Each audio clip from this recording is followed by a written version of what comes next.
김황식 전 총리 측에서 최근에 사흘 이제 칩거를 다 다시 나오긴 했는데 그 과정에서 여러 가지 그 경선 룰 문제를 가지고 이런저런 문제를 제기했습니다. 네. 근데 그 과정을 이렇게 가만히 보면 결국은 정몽준 의원 쪽에서 바라는 대로 경선룰이 정해진 거 아닌가 이런 생각도 좀 들긴 들어요.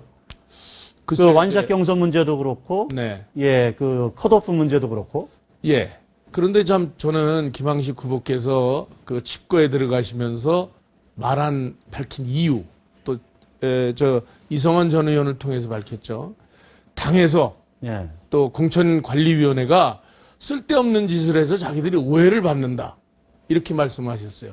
왜 선거 공천 신청 기간을 닷새를 미뤄줬고 연장해줬냐. 거기에다가 또 무슨 순회 경선한다는 말은 왜 했느냐.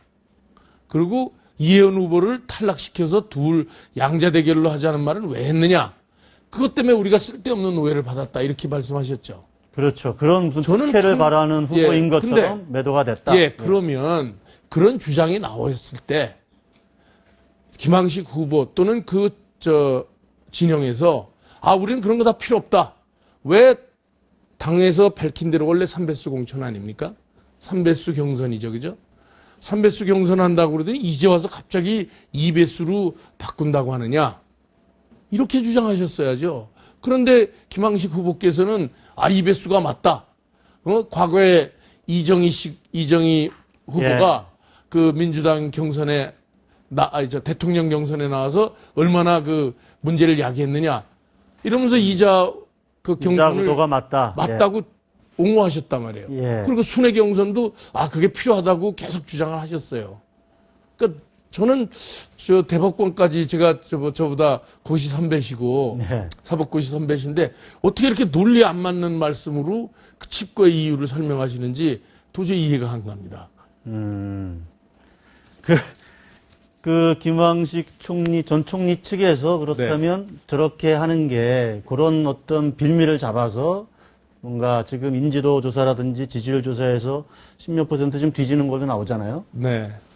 다른 어떤 계산, 노이즈 마케팅이랄까. 노이즈 마케팅이란 말이 있죠. 네. 그런데, 저로서는 참, 아까 말씀드린 대로 그 논리가 안 맞는 이유로 지금 칩거에 들어가셨단 말입니다. 그런데 그 노이즈 마케팅이라고 해서 이제 좀 관심을 많이 끈 거는 저도 인정합니다.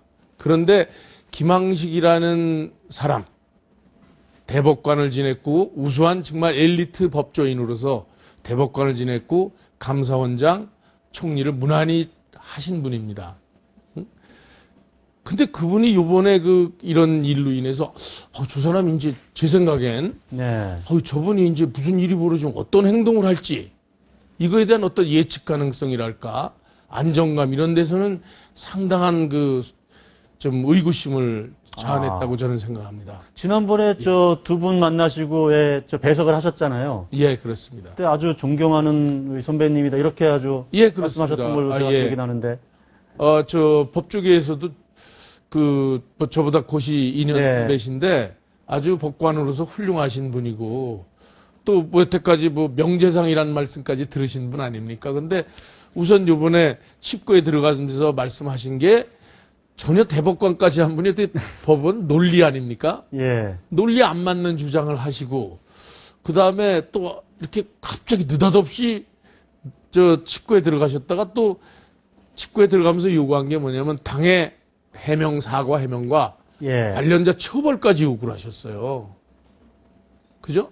경선룰 문제와 관련해서 당이 중심을 잡지 못하고 오락가락한 거에 대해서 그런데 관련자 처벌에 대해서는 슬그머니 없어졌습니다만 그리고 더군다나 여기 이런 얘기 있습니다. 근거 없는 사실로 사실을 주장해서 자기가 참 자기를 고생을 시켰다고 하는데 근거 없는 사실에 대해서 주장한 거는 저희는 아무것도 없습니다. 처음에 저희가 이제 김황식 후보에 대해서 말씀드린 게 김기춘 비서실장과 이런저런 상의를 했다. 이렇게 본인이 말씀하시는 거예요. 그래서 저희는 뭘 상의하셨느냐.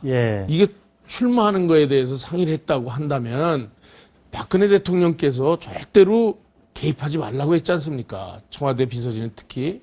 그런데 서울시장 후보로 나오신 분이 이런저런 상의를 했다고 하니까 출마에 대한 상의를 한 걸로 누구도 그렇게 생각하지 않겠습니까? 예. 그런데 나중에는 이제 청와대에서 그런 적 없고 작년 10월에 뭐 외국 갔다 와서 그냥 안부 인사와 비서실장 취임 그냥 축하 전화만 했다. 이런저런 상의와 취임 축하 및 안부 전화 이걸 구별 못 하실 분이 아니지 않습니까? 그 참 저는 그 아주 큰 실수를 하셨다고 봅니다.